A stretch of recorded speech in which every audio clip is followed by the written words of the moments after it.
got some advice, Paul? Yeah. I took him aside and said, diddle-a-diddle, and think about getting into music publishing. And I thought he was joking. He said, oh, I'm going to get yours. Well, I went, oh, he slapped Sure him you on are. the back. Right. Good one, I thought that was a joke. And I'm going to buy your song. I'm going to buy your song. I'm going to buy your song. I'm going to buy your songs. On January 24th, 2022, it was reported by Sony Music Entertainment that they had acquired Bob Dylan's entire back catalog of recorded music, as well as the rights to multiple future new releases, in a deal with the artist rumored to be worth between $150 and $200 million. Just 2 years earlier, Dylan sold his songwriting catalog to Universal Music Publishing Group for around $250 and $300 million. That same year, it was announced that David Bowie's estate sold his entire music catalog to Warner Chappell Music. The deal was also reported to be worth over $250 million and included iconic songs like Heroes, Fame, Let's Dance, Changes, and the all-time classic Space Oddity. Similar to Dylan's deal, the sale of Bowie's music catalog means Warner Chappell Music now controls the publishing rights and will earn royalties from the use of Bowie's compositions. Just a year earlier, in April 2021, the singer-songwriter Paul Simon sold his entire song catalog to Sony Music Publishing. The deal, which was reported to be worth around $250 million, included classics from Simon and Garfunkel such as Bridge Over Troubled Water and The Sound of Silence, as well as solo hits like Still Crazy After All These Years and You Can Call Me Al. By selling his song catalog, Simon transferred the publishing rights of his compositions to Sony. This means Sony now earns royalties from the use of these compositions in any form. In all three cases, the artists or their estates have capitalized on the current high market value of music catalogs, essentially exchanging their future royalty streams for a lump sum upfront payment. This trend reflects the increasing value of music rights in the streaming era and the desire of artists or their estates to secure financial stability.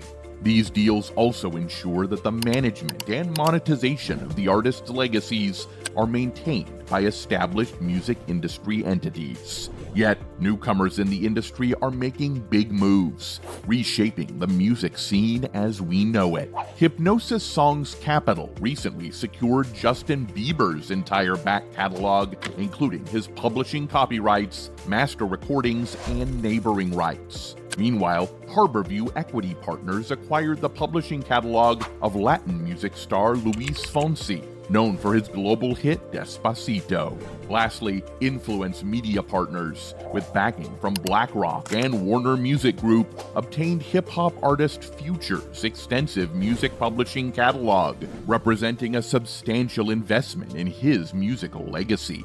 Music royalties are the lifeblood of the music industry, serving as the financial engine that fuels the creative endeavors of artists. These royalties come in various forms, from mechanical royalties, generated through the sale of physical and digital copies of music, to performance royalties, earned when a song is played on the radio or performed live.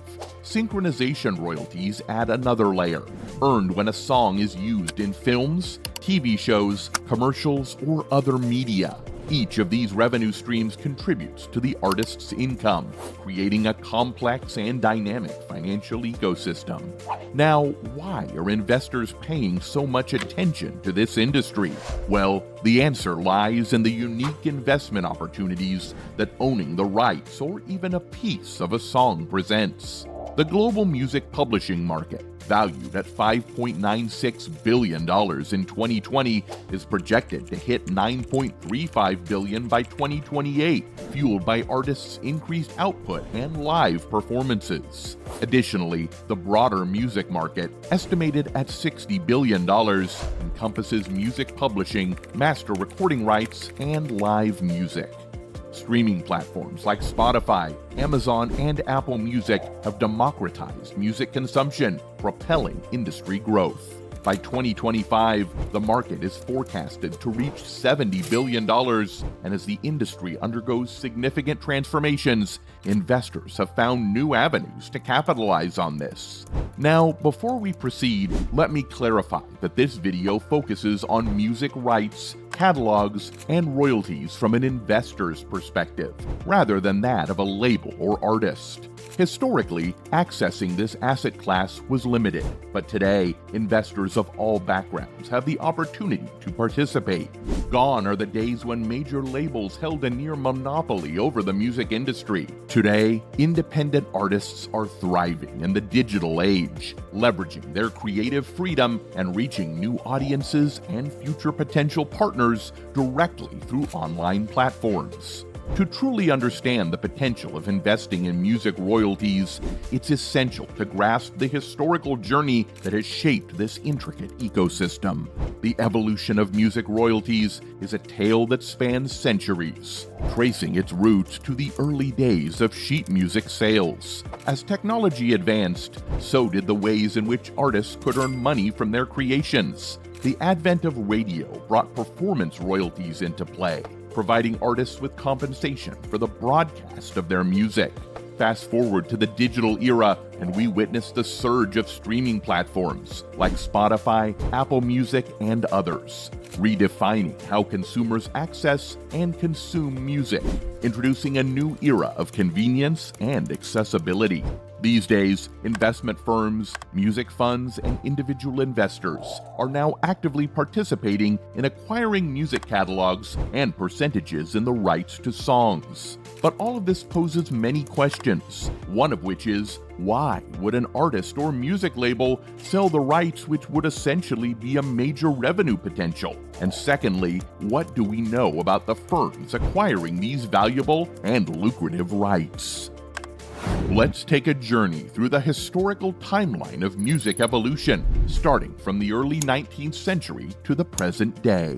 In the early 1800s, music consumption was primarily through live performances or personal renditions. Families gathered around in the family room, enjoying popular sheet music that allowed them to recreate melodies at home. This era saw the rise of musical copyright law, which initially took shape in the United States with the enactment of the first Copyright Act in 1790, albeit without specific mention of musical compositions. However, printed musical compositions were routinely registered and protected under the law. Then, in 1831, Congress made significant revisions to the Copyright Act, officially recognizing printed musical compositions as copyrightable works. This revision also extended the copyright term from 14 to 28 years, with an option to renew for an additional 14 years. It's crucial to note that this legislation only safeguarded printed musical works and not their live performances. Now, with these legal safeguards in place, musicians began earning income from their works. During this period, composers and musicians sustained themselves through the sale of sheet music, laying the groundwork for the concept of mechanical royalties. Each printed copy, each shared piece of sheet music contributed to the artist's earnings, creating a direct exchange between creator and audience. This era set the stage for a dynamic financial relationship that would evolve over time. Moving into the mid-1800s, sheet music became a cultural phenomenon, with bustling streets echoing with melodies from sheet music stores. Musicians like Scott Joplin, known as the King of Ragtime, flourished during this period, contributing to the economic dynamics of the time. Joplin's compositions, including the iconic Maple Leaf Rag, became bestsellers, establishing mechanical royalties as a significant source of income for artists. Transitioning to the late 1800s, the invention of the phonograph revolutionized music consumption. In 1877, Thomas Edison unveiled this groundbreaking device, capable of recording and playing back audio. Despite its early imperfections, the phonograph sparked a transformative moment in music history. Entrepreneurs quickly recognized its potential, placing phonograph recordings in coin-in-slot machines on city streets, captivating passers-by with audio snippets. Meanwhile, the radio emerged as a transformative force in the early 20th century, broadcasting music directly into people's homes and democratizing access.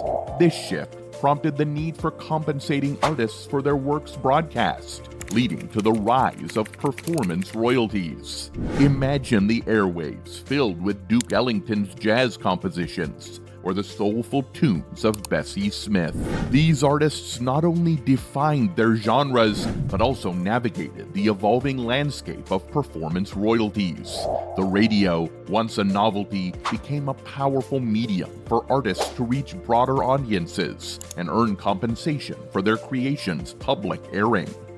As we progress further into the 20th century, television and film become dominant cultural forces. The synchronization royalty, a lesser-known facet of music royalties at the time, steps into the limelight. This type of royalty materializes when a song is synchronized with visual media. Think the iconic pairing of Eye of the Tiger by the American rock band Survivor with the film Rocky III. A classic that will always be associated with the Rocky franchise, having been the song that played during Rocky's hotly contested fight with Clubber Lang in Rocky III. The song has been credited in over 53 movies and TV shows. Each time that song is placed in a movie, the artists and rights owners earn synchronization royalties and possibly a licensing fee, making these types of deals another major source of an artist's compensation. Moving forward, the digital revolution of the late 20th century and the subsequent rise of the internet ushered in a new era for the music industry. With the advent of digital downloads, artists could now distribute their music globally with unprecedented ease. Platforms like iTunes provided a marketplace where consumers could purchase individual tracks, fundamentally altering how artists monetize their work. However, this shift also presented challenges, particularly with the rise of illegal downloads and file sharing. Let's look at the impact of Napster in the early 2000s, a peer-to-peer file sharing platform that disrupted the traditional music distribution model. While consumers reveled in newfound access to a vast library of music, artists grappled with the reality of dwindling revenue from album sales. This period marked a crossroads for the industry, setting the stage for a monumental shift in how music royalties would be defined in the digital age. Then, it was the 21st century that witnessed the ascendance of streaming platforms as the predominant mode of music consumption. Spotify, Apple Music, and their counterparts became the go-to destinations for music lovers globally. The pay-per-stream model, however, introduces a nuanced challenge for artists, sparking debates on the fairness and sustainability of this compensation structure. These days, artists find themselves navigating digital marketplaces where the reach of their music may be vast, yet the financial returns are not always proportionate. Independent musicians, in particular, face the dichotomy of widespread distribution and the need for a sustainable income stream. Before we go any further, please be aware that this chapter can get a bit confusing and complicated due to all the mechanics of the music business. However, I'll do my best in simplifying things as we go. To begin, the music business generates multiple types of royalties, and each royalty stream is dependent on the kind of copyright it is associated with. Copyright is the legal backbone of this system, and it grants artists and creators specific rights over their original works. For music, copyright protection kicks in when a song is fixed in a tangible form, like when it's recorded or written down. However, the main important thing to remember here is that every song has two copyrights. First, there's the composition copyright, covering the song as it's written, lyrics and melody. This is typically held by the songwriter and/or songwriters. Then, there's the sound recording copyright, which pertains to the actual recorded version of the song, what you hear. This is owned by the recording artist or band. Now, let's talk royalties. Publishing rights cover the composition of a song. Mechanical royalties come from the sale of sound recordings and compositions. Performance royalties are earned whenever a song is publicly performed, whether it's live, on the radio, or streamed online. And synchronization royalties are paid for using music in visual media, like films, TV shows, and commercials. Recording rights, on the other hand, deal with the actual recorded version of the song. Sales and streaming royalties are generated from the sale or streaming of sound recordings and compositions. Think sales from Spotify, Apple Music, Pandora, iTunes, etc. To give you a better picture, imagine you're a talented songwriter and you've penned a song called Starlight Serenade. Focusing on the publishing rights, let's say one day another artist, we'll call her Emily, decides to record your song and releases it on her album. Once the album is released, every purchase or stream of that album translates to mechanical royalties for you. For instance, if 1,000 copies of the album are sold, you will earn a share of the revenue. But it doesn't end there. When Emily performs Starlight Serenade at a sold-out concert, the venue pays a fee to a performing rights organization like BMI or ASCAP. These PROs collect performance royalties and ensure they find their way to songwriters, which means you. Now, let's say a filmmaker wants to use Starlight Serenade in a romantic movie scene. Essentially, they will strike a deal with you for synchronization rights, compensating you for the song's inclusion in the movie. Switching gears, let's focus on the sound recording side of things. When Emily recorded Starlight Serenade in the studio, she now holds the sound recording copyright for that version.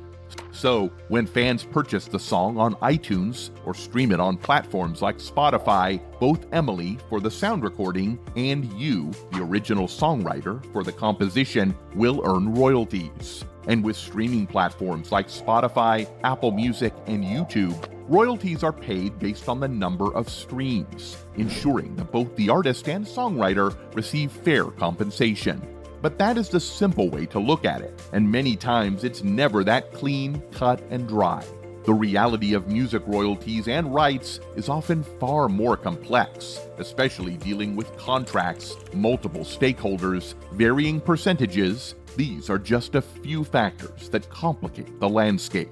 A prime example is the saga surrounding the ownership of the Beatles music catalog. Initially held by Dick James's Northern Songs, the rights were later sold to ATV Music in 1969. Despite a counteroffer from Lennon and McCartney, ATV ultimately secured the rights. Sometime later, a young Michael Jackson, advised by McCartney in a recording session on the value of music publishing and owning catalogs of songs, eventually acquired ATV's catalog for $47.5 million in 1985, including about 250 Beatles songs. When we first came down from Liverpool, we didn't think songs could be owned, me and John. We just thought they were in the sky. People just listened to them, you know. Well, pretty soon you had to get to know they could be owned because someone else knew they weren't in the sky, and he owned them. So that's what happened to us on the Northern Songs thing, which was me and John. Very early on, we got managed very well into a little situation. So it meant that the lion's share of whatever songs we did were taken by someone else. Actually, one guy we never even met. We wrote 2 songs together, and during lunch or something, he just took me aside. He said, I'd like some advice. So I felt kind of big brotherly. You know, I'm quite a bit older than him. So I said, for a business, you ought to think about music publishing. It's because it's very good business. You love music. I'm into it. It does very well. It's a nice, easy business for a musician to be in. And it's a very rewarding business because it's music, it's songs, beautiful songs. So he kind of said, okay, you know, and that was the end of it. And then a couple of weeks later, we were chatting, and he just came up to me and said, I'm going to buy your songs, you know? And I went, yeah, great, you know, good one, and we just carried on. And then a few weeks after that, he said, I'm going to buy your songs. I thought, well, it's a bit of an old joke by now, but very funny, all right, you know. And I still thought he was kidding, you know. And just a few weeks later, just somebody rang me up and said, Michael Jackson's bought Northern Songs.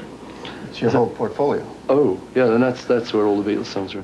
Jackson later formed Sony ATV Music Publishing with Sony, eventually selling his entire stake to them.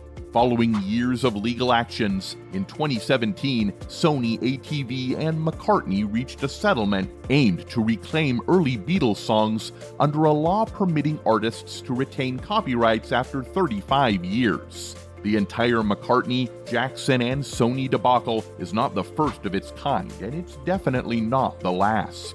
For a similar and more recent example, consider the case of Taylor Swift, whose journey as an artist and songwriter epitomizes the significance of copyright protection in the music industry.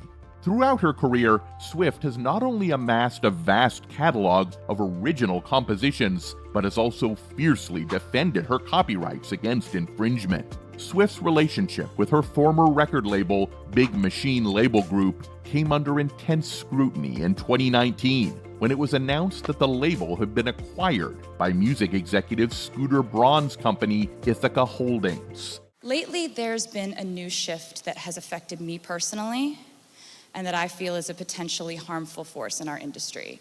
And as your resident loud person, I feel the need to bring it up. And that is the unregulated world of private equity coming in and buying up our music as if it is real estate, as if it's an app or a shoe line. This just happened to me without my approval, consultation, or consent. After I was denied the chance to purchase my music outright, my entire catalog was sold to Scooter Braun's Ithaca Holdings in a deal that I'm told was funded by the Soros family, 23 Capital, and the Carlyle Group. Yet, to this day, none of these investors have ever bothered to contact me or my team directly to perform their due diligence on their investment in me, to ask how I might feel about the new owner of my art, the music I wrote, the videos I created, photos of me, my handwriting, my album designs. And of course, Scooter never contacted me or my team to discuss it prior to the sale, or even when it was announced. I'm fairly certain he knew exactly how I would feel about it, though.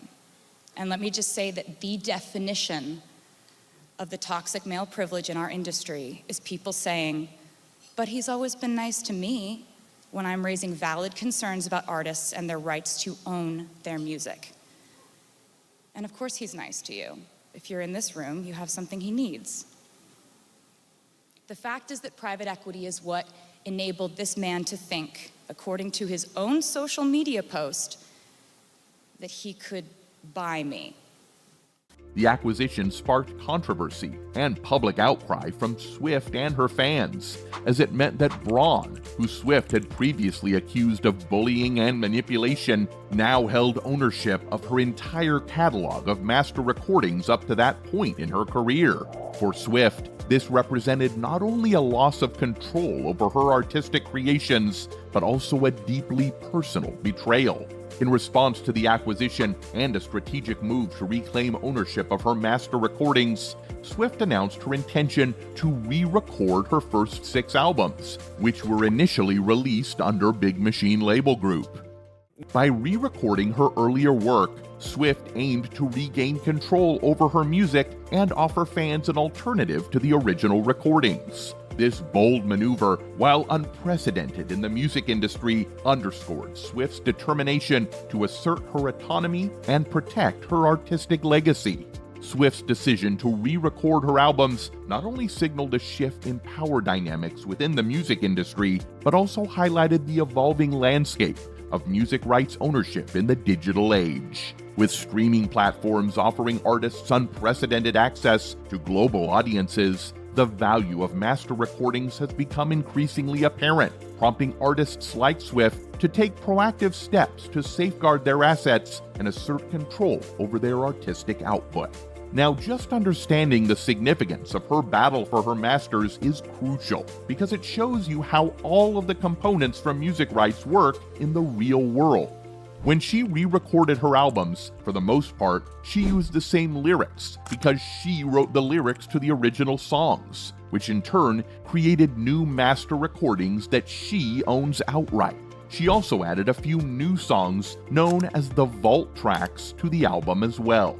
This means she has control over the use and licensing of these new recordings. The original dispute arose because her former label, Big Machine Records, owned the masters of her first 6 albums. Swift did not own the publishing rights or copyrights to the original recordings, which is why she chose to re-record them to gain ownership. The publishing rights and copyrights to the songs themselves, which cover the composition and lyrics, are separate matters. Swift still retains her rights as a songwriter, but the ownership of the original recordings, the masters, was with her former label until she created new versions that she controls. This move has allowed her to manage how her music is used and to continue to earn royalties from the new recordings. Transitioning from the discussion of Taylor Swift's ownership of her master recordings, it's also crucial to understand the broader context of artists asserting control over their creative output. A striking example is the legendary musician Prince, whose relentless pursuit of control over his master recordings became a defining chapter in music history. The idea is that we find better ways of working with one another. It shouldn't be a situation where they own the album or the work. We're talking about intellectual copyrights. They'll probably edit all this out, but I'm gonna say it anyways.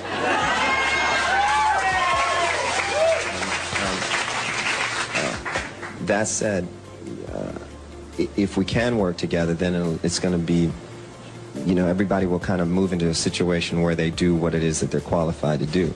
If they're going to be indeed a delivery service, then that's fine. But even FedEx doesn't say that they own the thing that they ship, right? We're going to make a copy, and we're going to keep this here, and then we'll make a copy and give it to everybody else. He famously protested the restrictive nature of his contract with Warner Brothers by appearing with the word slave emblazoned on his cheek during public appearances, a stark visual statement against the control the label wielded over his music. In a further act of defiance, Prince abandoned his name for an unpronounceable symbol, a move that not only challenged the label's authority, but also allowed him to release new music independently of his Warner Brothers contract. These public protests were part of a larger strategic battle for ownership that extended beyond mere symbolism. After his initial contract with Warner Brothers concluded, Prince negotiated a new deal that granted him ownership of any future recordings, a significant victory for the artist. This triumph was later compounded when, in 2014, Prince managed to reclaim the master recordings of his early work from Warner Brothers in a groundbreaking deal that involved the release of 2 new albums through the label. When I first started out in this music industry, I was most concerned with freedom. Freedom to produce, freedom to play all the instruments on my records, freedom to say anything I wanted to. And after much negotiation, Warner Brothers Records granted me that freedom, and I thank them for that. His actions underscored the importance of artistic ownership and have continued to inspire artists to advocate for control over their music and its earnings. Earnings that can lead to a very steady cash flow every year for an artist or the owner of the master recordings. Before we go any further, we would like to extend our sincere appreciation for your presence. If you find this video interesting, we kindly ask that you show your support by liking the video and subscribing to the channel. Your active involvement helps this video in the algorithm and also helps us in delivering quality content. Moving forward, this chapter also posed a challenge because there are numerous nuances to consider regarding the ownership details of individual songs, albums, or entire catalogs. One challenge is the lack of a single public source that provides comprehensive information on who owns what and the percentages they own. Aside from what we hear in the press, we simply do not know. Secondly, the music industry is saturated with countless labels and firms, making it a topic extensive enough to warrant a 2 or even 3-hour video. To simplify matters, we'll focus on the major publishing groups and highlight some of the private equity firms that are making significant contributions to the industry. To begin, there's 3 major players, also known as the Big Three. There is Universal Music Publishing Group, or UMPG for short. There's Sony ATV Music Publishing, and lastly, there is Warner Chappell Music. Beyond these 3 major publishing houses, there's also the investment firms, music funds, and individual investors, all playing a significant role in acquiring music catalogs and shaping the financial dynamics of the music industry. Universal Music Publishing Group clearly emerges as a titan within the world of music publishing, holding sway over a significant portion of the industry. With a portfolio that spans generations and genres, UMPG boasts control over an estimated 30% of the global music publishing market. Its catalog, filled with timeless classics and contemporary hits, generates substantial revenue streams, with annual earnings surpassing the billion-dollar mark. Artists and songwriters under the UMPG umbrella, including legends like the Beatles, Elton John, and Taylor Swift, contribute to its formidable dominance in the industry. Then there's Sony ATV Music Publishing, a collaborative effort between Sony Corporation and the estate of Michael Jackson, standing as another formidable force in the music publishing landscape. Controlling approximately 29% of the market, Sony ATV's influence permeates across genres, representing a diverse array of artists and songwriters. Its catalog, brimming with iconic compositions, yields substantial revenues, with annual earnings in the billions. From the poetic musings of Bob Dylan to the chart-topping anthems of Beyoncé, Sony ATV's roster continues to shape the global music scene, solidifying its position as a powerhouse in the industry. The last of the Big Three, Warner Chappell Music, the publishing arm of Warner Music Group, completes the trifecta of industry giants, wielding significant influence and commanding a formidable share of the market. With control over approximately 21% of the global music publishing market, Warner Chappell's catalog encompasses a diverse array of musical styles and voices. Its annual revenue from catalog holdings reaches into the billions, propelled by the enduring appeal of artists like Joni Mitchell and the groundbreaking sounds of Kendrick Lamar. Collectively, these 3 powerhouses dominate the music publishing arena, shaping the trajectory of the industry and propelling it towards new horizons. With their unparalleled influence, vast resources, and rich legacies, Universal Music Publishing Group, Sony ATV Music Publishing, and Warner Chappell Music continue to define the essence of modern music publishing. The private equity firms leading the charge are Hipgnosis Songs Fund, a brainchild of industry veteran Merck Mercuriadis, which made its stellar debut on the London Stock Exchange in 2018. With an impressive portfolio boasting ownership of 146 catalogs comprising over 65,413 songs, including 156 Grammy-winning tracks, Hipgnosis stands as a formidable force. Its acquisitions include iconic catalogs from legendary artists such as Blondie, Shakira, 50 Cent, and the Red Hot Chili Peppers. HarbourView Equity, a relative newcomer formed in 2021, swiftly asserted its presence, amassing a staggering $1 billion in investable capital. While its investments in music-related ventures, like the recent stake in Macro, draw attention, it's HarbourView's ownership of catalogs, featuring works by global artists such as Luis Fonsi, Brad Paisley, and a share in Justin Bieber's catalog that truly resonate. On the other side of the Atlantic, Round Hill Music Fund Limited is making waves from New York with a global footprint. With offices in Nashville, Los Angeles, and London, RHM has completed over 125 catalog transactions, surpassing the $1 billion mark. Their extensive portfolio comprises approximately 150 catalogs housing over 200,000 musical compositions, featuring legends like Peggy Lee, the Beatles, and the Rolling Stones. Another standout player, Primary Wave Music, stands as an independent publisher and talent management company with a penchant for iconic catalogs. Their vast collection includes work from revered performers and songwriters such as Prince, Bob Marley, and Ray Charles. Notably, their acquisition of a 50% stake in Whitney Houston's assets for $14 million in November underscores their commitment to revitalizing her estate and preserving her legacy for future generations. Collectively, these entities, whether traditional publishing powerhouses or innovative investment firms, play pivotal roles in shaping the trajectory of this growing space.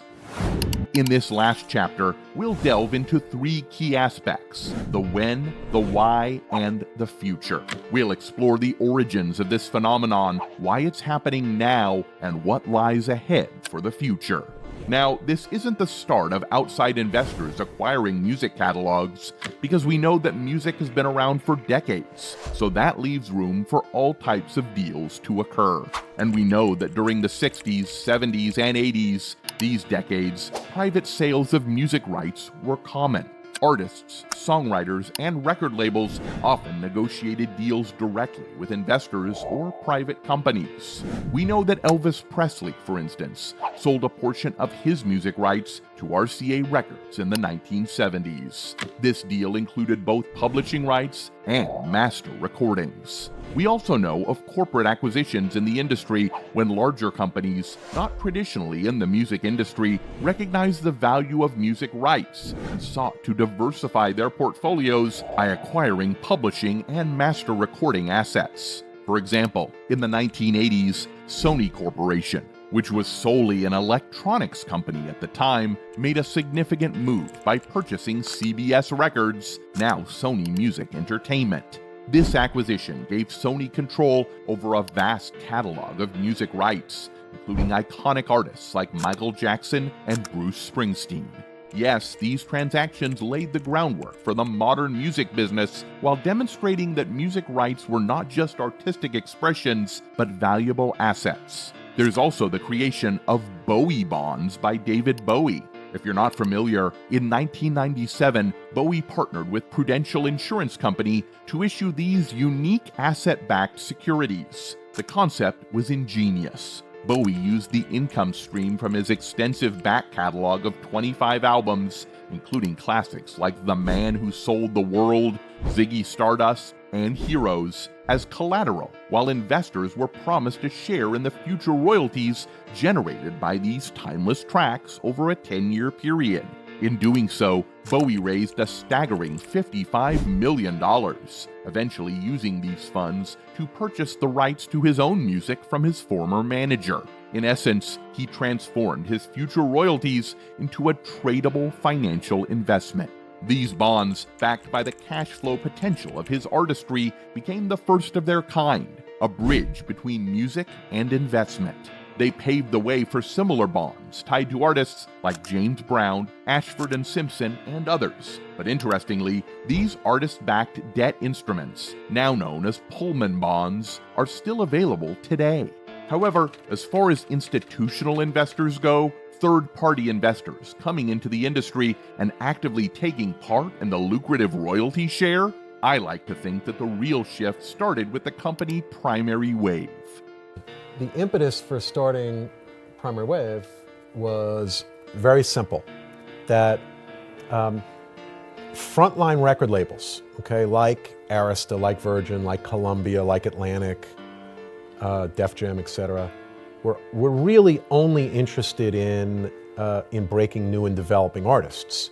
So, you know, the Justin Biebers of the world, the Ariana Grandes of the world, et cetera, and not back then, today. You know, back then it was other new artists, and nobody really cared at any of the major labels about the icons and the legends, right? Like Def Leppard, like Aerosmith, like Nirvana. Hard for me to believe, because those were seminal acts that, you know, I kind of grew up in the business with, or grew up listening to. And while frontline labels had 150 people marketing brand new artists at the time, like Avril Lavigne and Sarah McLachlan and Dido and Pink and Usher and Outkast, right? they may have had a couple of people, not 150, but a couple of people that were focusing on their big catalog, iconic artists. So I left, I decided I was going to leave the major label business and I was going to start a music publishing business which focused on icons and legends. And I got really, really lucky. And I got really, really lucky. You see, back in 2006, something crazy occurred in the music industry. Primary Wave Music Publishing, led by the visionary Larry Mestel, orchestrated a deal that would resonate through time. We raised about $60 million in a week. And I got lucky again, which was because Courtney Love needed a cash, and she decided she was gonna sell half of Kurt Cobain's music publishing. And I was in the right place at the right time. I knew her lawyer. Her lawyer and I were very friendly. He knew that if I said I would close a deal, that I would close a deal. And so my first substantial acquisition at Primary Wave was the Kurt Cobain Nirvana catalog. And, you know, Kurt was like the Elvis of the 90s. So, you know, buying Kurt Cobain really put us on the map as a music publishing company. Not a record label, but as a music publishing company. Just 12 years earlier, in 1994, the body of lead singer for the popular rock band Nirvana, Kurt Cobain, was found inside his Lake Washington Boulevard home in Seattle, Washington. After Cobain's death in '94, singer Courtney Love, whom he was married to, became the primary beneficiary of his estate, which included over 98% of Nirvana's publishing rights. Little Foo Fighters moment in there is because two things happened tonight. This usually happens. Somebody holds up a Kurt t-shirt. I think it's a compliment, you know, but there's one song, Honey, it's obviously about Kurt, okay? Like, I've never written a song about Kurt, maybe Northern Star, but like, that's it, you know, and Honey makes me cry. When we wrote it, it took us 12 days to write it because I kept crying, I couldn't sing it. So I don't need to see Kurt's face, 3 tears of Kurt. I don't think it would be mean. You know, but when people come to me and say, I love Nirvana, I wasn't in Nirvana. However, I do own Nirvana with my daughter, and because of tax laws, I have to give the money to the sister, Kim Cobain, and Wendy Cobain. Dave makes $5 million a show. He doesn't need the money. His mother's a banker, his father's a stockbroker, and he's making $5 million a show. He's in the Foo Fighters, making a fortune. So he didn't write one fucking note. He didn't even write the drum riff in Smells Like Teen Spirit. Kurt owns 100% of that publishing. Forget me, I make tons of money. My daughter, my mother-in-law, Kim Cobain, Wendy Cobain, and Brianne Cobain. That's what I care about. Okay? Do you understand? Band members Chris Novoselic and Dave Grohl were left with part of the remainder. However, Love's ownership stake in the band catalog was significant, and it allowed her to make strategic decisions regarding Nirvana's music legacy. As it would be for anyone losing their significant other, managing the affairs of the estate proved to be massive and daunting for Love, with the weight of Cobain and the band's legacy falling squarely on her shoulders. Naturally, Love sought a partner to help manage the estate, and this is where Primary Wave enters the picture. She essentially teamed up with Larry Mestel, who at the time was a seasoned industry professional. Through his company, Primary Wave, Mestel, recognizing the immense value in Cobain's songwriting, together saw an opportunity to bring Nirvana's music into the future. The partnership aimed to preserve Cobain's spirit while exploring new avenues for Nirvana's music exposure. And while specifics remain undisclosed, it's rumored that Mestel paid in excess of $50 million for the rights. This specific event taking place is where we think the start of institutional investors began their entry into the music industry, specifically to acquire the royalties of musicians. Now, as far as the why, we can see from an investor standpoint, investing in music royalties offer a compelling combination of high income potential, diversification benefits, and recession-resistant qualities. With streaming revenues on the rise and the global music market continuing to expand, expand, music royalties present an attractive opportunity for investors seeking stable and consistent cash flow. At the end of the day, they see the money. Just look at the numbers in the headlines. Rock and Roll Hall of Famer Bruce Springsteen has sold the rights to his music catalog to Sony Music. The New York Times reporting the deal is worth about $500 million. Of course, music legend Bob Dylan singing his 1963 classic that captured the voice of a generation. He's now sold his entire catalog of songs, including that one, to Universal Media Publishing Group in what's being touted as the most important music publishing deal of all time. So Dr. Dre stands to make over $200 million by selling a piece of his decorated catalog. According to Billboard, the legendary producer is closing in on 2 separate deals to offload a share of music income streams and other assets to Shamrock Holdings and Universal Music Group. Justin Bieber just sold his music catalog for an estimated measly $200 million.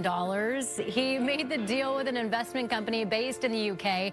The catalog includes more than 290 Bieber songs.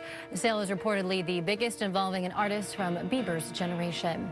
All right, well, Justin Timberlake is cashing in on his music. Now, the Wall Street Journal reporting that Timberlake sold the rights to his song catalog to a fund backed by Blackstone. Now, the deal reportedly worth $100 million.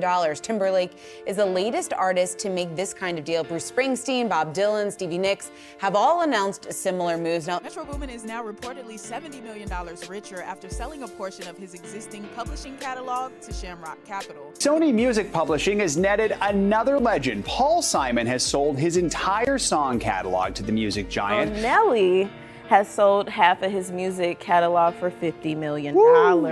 Okay. Nelly has partnered with HarbourView Equity Partners to purchase and gain ownership of select songs of Nelly's Grammy Award-winning, multi-platinum selling music catalog. This includes tracks such as Dilemma with Kelly Rowland, Ride With Me, and the infamous Hot in Here.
For instance, according to Bloomberg, Taylor Swift's music catalog is worth an estimated $400 million. And as reported by the IRS in 2021, Prince's music catalog is worth $163 million.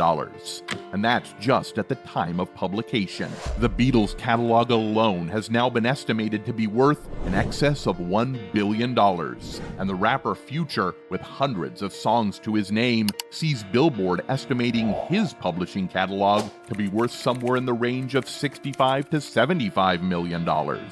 So we see that obviously there's money to be made in this industry. On the artist's side, the decision to sell their catalogs often stems from a combination of personal finance reasons and larger economic factors. In what's been called the pandemic effect, this single global event has been one of several driving forces behind artists' decisions to monetize their music rights, as the live events industry grappled with widespread cancellations and uncertainty. Looking back, during the beginning of this digital era, with the advent of digital downloads and streaming platforms, labels and artists initially found themselves in a struggle to adapt, but they eventually acclimated to the new landscape.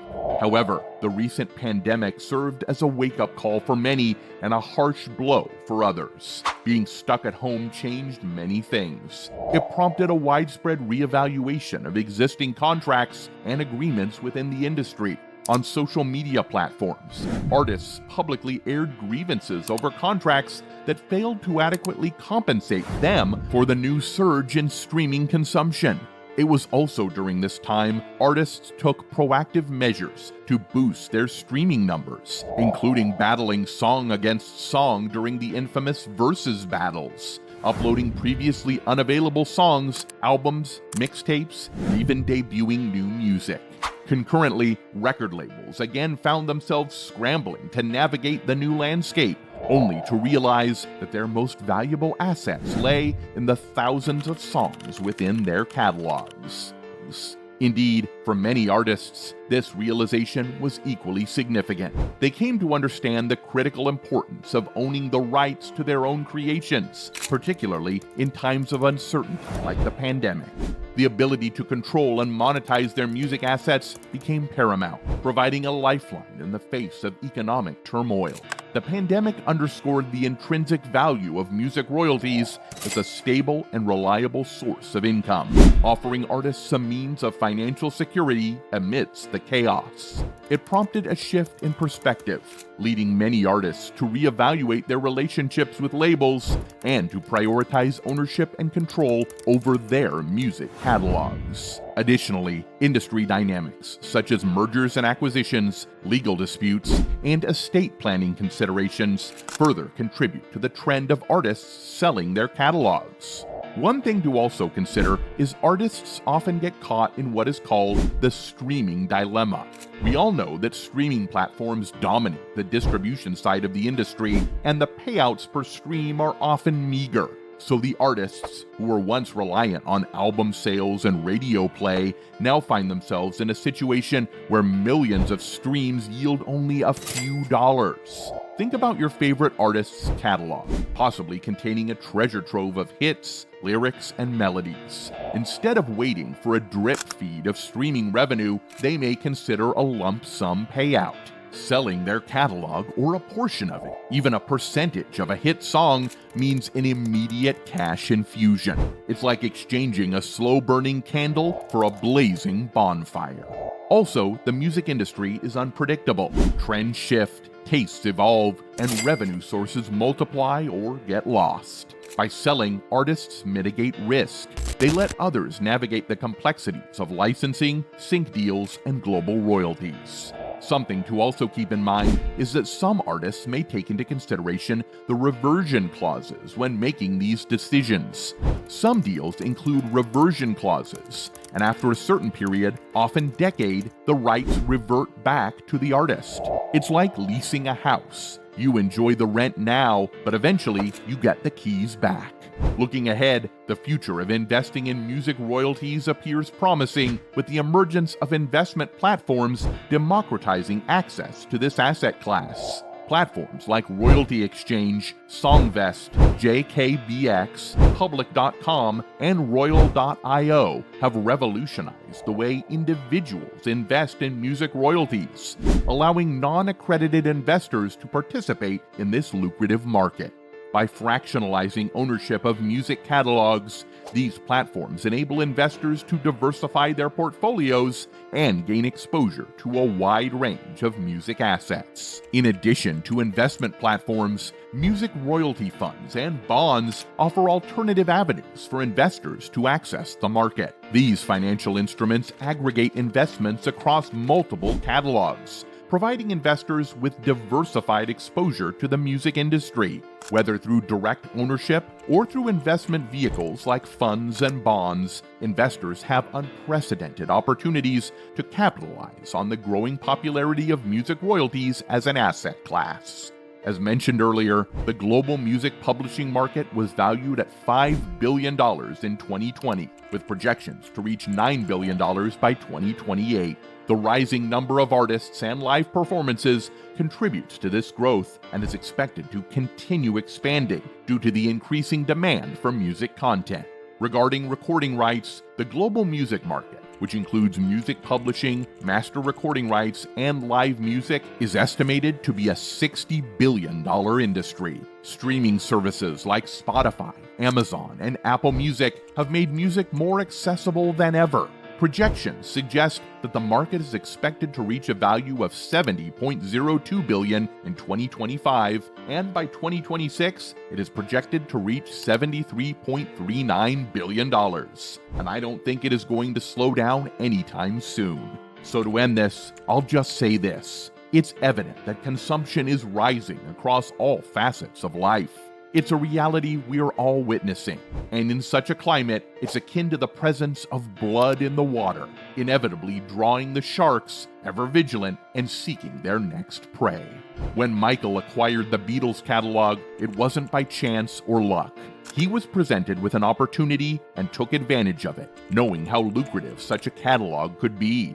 By understanding the historical context, current threads, and future prospects of music royalties, the potential is unlimited.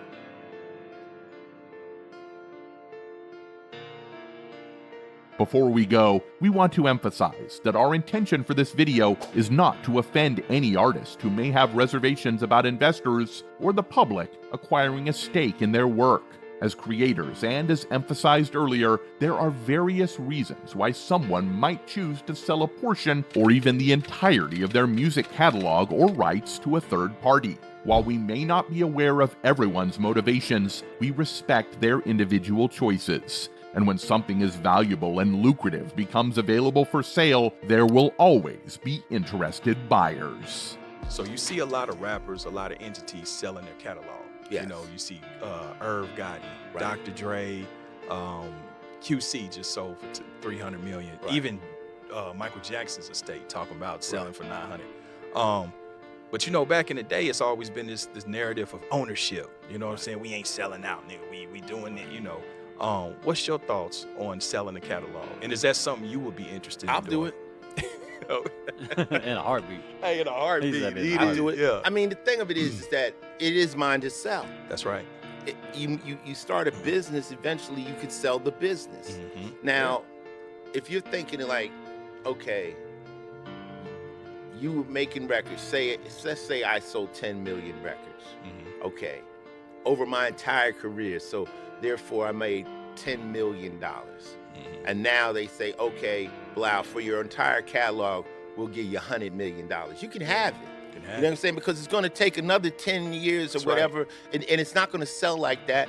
And I could take that money and do something different. And do something totally away from music, which isn't as janky. Yeah. Invest in other things for my family. So people think, oh, well, you're getting away from that. That's generational wealth. Yeah, right. You're only fucking off the generational wealth if you take that money and fuck it off. Yeah, that's you right. follow me? But if you take that money and do something smart with it, now, me personally, I was signed to Warner Brothers, so it takes 35 years to get your master's back. Wow. And I get my master's back next year. Oh, wow. Okay. So, you know, it has to be a correct offer, but it's yours to do it. That's right. It's what you've worked for. It's like you've built a company, you've built a business, and it's up to you. Billy, what do you make of when you read Bob Dylan selling his catalog for like hundreds of millions of dollars? Have you ever had an appraisal done on what your catalog would be worth if you sold it tomorrow? I've never had an appraisal done. There have been offers for me to sell it, which I haven't accepted. Why won't you accept it? Well, look, for enough money, I guess everything's for sale. What's that in The Godfather? After all, we're not communists. Right. That's right. But right now, I still have control of how the songs are used. I have a say over how they're licensed. If they want to be used for a commercial for, I don't know, underarm spray or toilet paper, I can say no. But sometimes I say yes, because I'm a fan of broadcast. Sometimes an advertisement will get to more people than regular radio play will. So I'm the one who picks and chooses how it gets used. And if I sell my catalog, I give that power up. I give that control up. And they're my children. I think of my songs as my kids. I went through a pregnancy and a labor with these songs. I remember how hard I worked on them. And I don't necessarily want to give that permission away for how my kids are utilized. The numbers would be astronomical. I think we're talking $1 billion something. I mean, at least at the I don't minimum. think it's worth that much. Really? I don't know who would pay that. I don't think so. But if somebody came in with $1 billion, what am I going to say? No?